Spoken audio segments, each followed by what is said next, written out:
স্বাগতম জনাইছোঁ মোৰ ইউটিউব চেনেল সহি এডুকেশ্যনেললৈ। এইটো ভিডিঅ'ত মই আপোনালোকৰ লগত আলোচনা কৰিম নাম্বাৰ ছিষ্টেমৰ পাৰ্ট 3। অলৰেডি মই পাৰ্ট 1 আৰু 2ৰ বিষয়ে ডিছকাছ কৰিছোঁ। এতিয়া আমি পাৰ্ট 3 ভিডিঅ'টোৰ বিষয়ে আলোচনা কৰিম। ইয়াত প্ৰথমতে আমি আলোচনা কৰিম taste of A prime number, অৰ্থাৎ মৌলিক সংখ্যা যে আছে, মৌলিক সংখ্যা কোনটো সংখ্যা মৌলিক আৰু কোনটো মৌলিক নহয় সেই সম্বন্ধে আমি আলোচনা কৰিম। এতিয়া আমি ভিডিঅ'টো আৰম্ভ কৰোঁ। মৌলিক সংখ্যা কোনটো হ'ব আৰু কোনটো নহ'ব ইয়াৰ বিষয়ে জনাৰ আগতে আমি প্ৰথমতে জানিব লাগিব মৌলিক সংখ্যাটো কি। ইয়াত কি কৈছে, মৌলিক সংখ্যা কি? A prime number is only divisible by 1 and by the number itself, অর্থাৎ মৌলিক সংখ্যা কোনবোৰ? মৌলিক সংখ্যা সেইবোৰ সংখ্যাই মৌলিক সংখ্যা যিবোৰ 1ৰে বিভাজ্য হ'ব আৰু সেই নম্বৰটোৰে বিভাজ্য হ'ব, অৰ্থাৎ নিজ নম্বৰটোৱে লগতে আৰু 1ৰ লগত। দ্য ফাৰ্ষ্ট প্ৰাইম নাম্বাৰ, অৰ্থাৎ প্ৰথম মৌলিক সংখ্যাটো হ'ল 2। এইটো এটা গুৰুত্বপূৰ্ণ প্ৰশ্ন যে প্ৰথম মৌলিক সংখ্যাটো কি? প্ৰথম মৌলিক সংখ্যাটো হ'ব 2। অল আদাৰ প্ৰাইম নাম্বাৰ্ছ আৰ অড, অৰ্থাৎ 2ৰ বাদে বাকী সকলোবোৰ প্ৰাইম নাম্বাৰ তথা মৌলিক সংখ্যা অযুগ্ম। To test whether any given number p is prime number or not, following steps are to be considered, অৰ্থাৎ কোনো এটা সংখ্যা মৌলিক সংখ্যা হয়নে নহয় এইটো বিষয়ে জানিবলৈ হ'লে আমি তলত দিয়া ষ্টেপছ তথা পৰ্যায়সমূহ চাব লাগিব। প্ৰথমতে কি কৈছে, step 1, if p is odd or even, অৰ্থাৎ যিটো সংখ্যা লোৱা হ'ব সেই সংখ্যাটো যদি অড বা অযুগ্ম বা যুগ্ম হয় কি হ'ব তেনেহ'লে? ইফ অড, যদি অযুগ্ম হয় then go to the step 2, অৰ্থাৎ তলত দিয়া 2 নম্বৰ পৰ্যায়টো ফ'ল' কৰিব লাগিব। ইফ ইভেন, যদি সংখ্যাটো যুগ্ম হয় তেনেহ'লে then it is not prime, অৰ্থাৎ যুগ্ম সংখ্যা এটা কেতিয়াও মৌলিক হ'ব নোৱাৰে। তাৰপিছত আমি আলোচনা কৰিম কি কৈছে ষ্টেপ 2 বিষয়ে। ষ্টেপ 2 কৈছে ফাইণ্ড এন ইণ্টিজাৰ, অৰ্থাৎ কোনো এটা অখণ্ড সংখ্যা উলিয়াব লাগিব যিটো সংখ্যা আমি পি যিটো সংখ্যা ধৰিম, অৰ্থাৎ যি সংখ্যাটোৰ আমাৰ মৌলিক হয়নে নহয় গণনা কৰিম, এইটো ৰুট কৰিলে যাতে যিটো মান ওলায় এইটোতকৈ এক্সৰ মানটো সদায় ডাঙৰ হয়। তাৰপিছত 3 নম্বৰত কি কৈছে, test the divisibility of the given number p by every prime number less than x, অৰ্থাৎ এক্স যিটো আহিব এক্সতকৈ থকা বাকী যিবিলাক প্ৰাইম নম্বৰ আছে লেছ দেন এক্সকৈ এইবিলাকৰে ডিভিজিবল হয়নে নহয় পি সংখ্যাটো সেইটো চাব কৈছে। 4 নম্বৰত কি কৈছে, if the given number is divisible by any of them in step 3, অৰ্থাৎ যদি কোনোবা সংখ্যাৰে ডিভিজিবল বা বিভাজ্য হয় then the given number is not a prime number, অৰ্থাৎ যদি কোনোবা সংখ্যাটো 3 নম্বৰ ষ্টেপ তথা 3 নম্বৰ পৰ্যায়েৰে বিভাজ্য হয় তেনেহ'লে সংখ্যাটো প্ৰাইম নাম্বাৰ বা মৌলিক সংখ্যা নহ'ব। তাৰপিছত কি কৈছে, if given number is not divisible by any of them step 3 then the given number is a prime number, অৰ্থাৎ যদি ৰুট কৰাৰ পিছত সংখ্যা যিবিলাক ওলাব এক্সতকৈ সৰু এই সংখ্যাটো যদি ডিভিজিবল নহয় তেনেহ'লে সংখ্যাটো কি হ'ব? মৌলিক সংখ্যা হ'ব। তাৰ কাৰণে আমি এটা উদাহৰণ লওঁ, উদাহৰণটোত আমি ভালকৈ আলোচনা কৰোঁ। কি কৈছে, আমি এটা উদাহৰণ লৈছোঁ, কনচিডাৰ এ নাম্বাৰ 203, অৰ্থাৎ 203 অৰ্থাৎ 203 সংখ্যাটো ল'লোঁ। আৰু কি কৈছে ইয়াত, test if it is a prime number or not, অৰ্থাৎ এই সংখ্যাটো মৌলিক হয়নে নহয় আমি উলিয়াব লাগে। প্ৰথমতে কি আছে ষ্টেপ 1ত কি কৈছে 203 কৈছে ইট ইজ অড, অৰ্থাৎ 203 যিটো সংখ্যা আছে এই সংখ্যাটো কি সংখ্যা? অড বা অযুগ্ম সংখ্যা তাৰপিছত কি কৈছে দ্য এপ্ৰক্সিমেট স্কুৱেৰ ৰুট অৰ্থাৎ স্কুৱেৰ ৰুট কৰিব গৈছে ইয়াত আমাৰ কি আছে স্কুৱেৰ ৰুট কৰিব গৈছে এইটো স্কুৱেৰ ৰুট অৰ্থাৎ কিমান আছে এইটোত আমাৰ 203 ইয়াত স্কুৱেৰ ৰুট কৰিলে আমি কি পাম এতিয়া আমি যদি হিসাব কৰো স্কুৱেৰ ৰুট বা ধৰক আমি কোনোবা এটা সংখ্যা ললো আমি জানো 15 স্কুৱেৰ তথা 15 ইনটু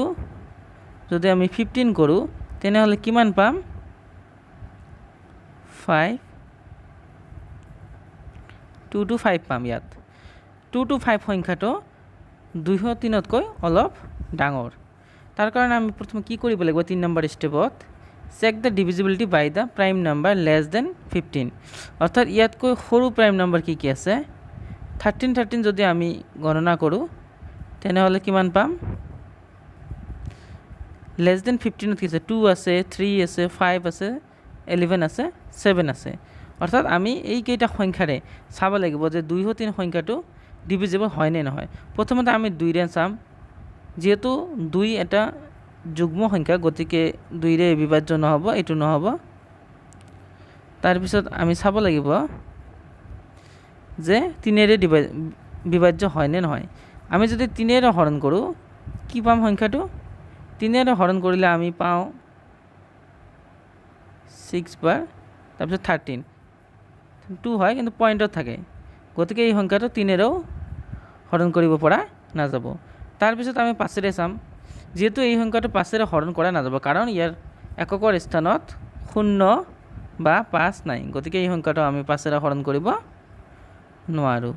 এতিয়া আমি চাম 7 ৰে 7 ৰে 203 সংখ্যাটো 7 ৰে হৰণ যায় নে নাই তাৰ কাৰণে প্ৰথমতে আমি 7 দিলো 7 2 বাৰ 14 তাৰ পিছত বিয়োগ কৰিলে আমি পাম 6 into 3 7 7 9 যা অৰ্থাৎ 7 9 যা কিমান হ'ব 63 অৰ্থাৎ আমি কি পালো সংখ্যাটো 7 ৰে বিভাজ্য হয়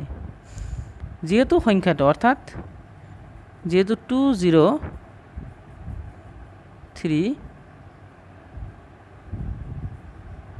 সংখ্যাটো কিহেৰে বিভাজ্য 7 ৰে বিভাজ্য অৰ্থাৎ 7 ৰে হৰণ কৰিব পাৰি গতিকে 203 মৌলিক নহয় কি কম আমি এটো 203 সংখ্যাটো মৌলিক নহয় এতিয়া আমি আলোচনা কৰিম ডিভিজন এন্ড ৰিমাইন্ডাৰ অৰ্থাৎ বাকি ডিভিজন কি কৈছে হৰণ কৰিবলগীয়া সংখ্যাটো আৰু বাকি থকা সংখ্যাটো এতিয়া কি কৈছে ইয়াত প্ৰথমতে when a given number is not exactly divisible by any number অর্থাৎ যদি কোনো এটা নাম্বার তথা সংখ্যাক exactly যদি ডিভাইড কৰিব নোৱাৰি then there is a remainder number of the end of the such division অর্থাৎ যদি কোনো এটা সংখ্যাক এই সংখ্যাটোৰে এটা সংখ্যাৰে আমি যদি হৰণ কৰো যদি সম্পূৰ্ণৰূপে ডিভিজিবল নহয় তেনেহলে বাকি থাকে লাষ্টত গৈ তাৰ কাৰণে আমি প্ৰথমতে লৈছো কি ইয়াত 27 লৈছো 25 লৈছো আৰু এটোক 7 ৰে ডিভাইড কৰিব লাগে 7 ক আমি 3 বাৰ দিব পাৰো 3 দিলে কিমান হয় 21 বিয়োগ কৰিলে 4 ইয়াত এই যে ইয়াত যে সংখ্যাটো আছে 25 সংখ্যাটো কি বুলি কোৱা হয় ডিভিডেন্ড বা ভাজ্য আমি যদি অসমীয়াত কওঁ এটো হ'ব ভাজ্য তাৰ পিছত 7 সংখ্যাটো কি হল এটো হল ভাজক আৰু 3 সংখ্যাটো হল ভাগফল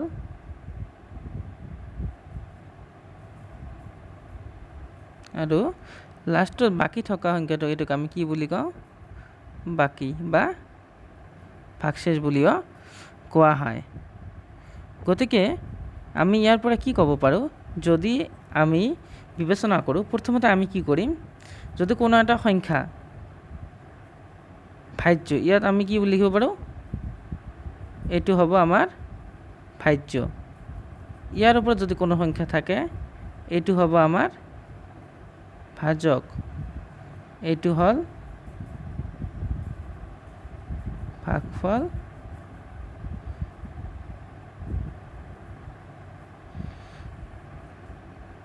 এইটো হ'ল আমাৰ ভাগফল আৰু বাকি থকাৰ পিছত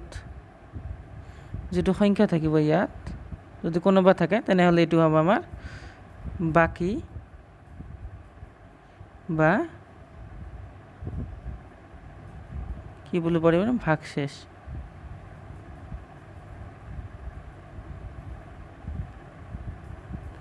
বাকি বা ভাগশেষ বুলি ক'ব পাৰি তাৰপিছত কি কৈছে so if a number x is divided by k অৰ্থাৎ যদি কোনো এটা সংখ্যা x ক k ৰে হৰণ কৰা হয় লিভিং ৰিমাইন্ডাৰ x অৰ্থাৎ ৰিমাইন্ডাৰ r হিচাপে ৰখা হয় বা বাকি r হিচাপে ৰখা হয় এণ্ড গিভিং কোৱেশ্যন বা ভাজক যেটো আছে ভাজকটো কিমান হয় q হয় then the number can be found by using অৰ্থাৎ তেতিয়া এই সংখ্যাটোক আমি এটা সমীকৰণ আকাৰত এই সমীকৰণটো হ'ব x সমান সমান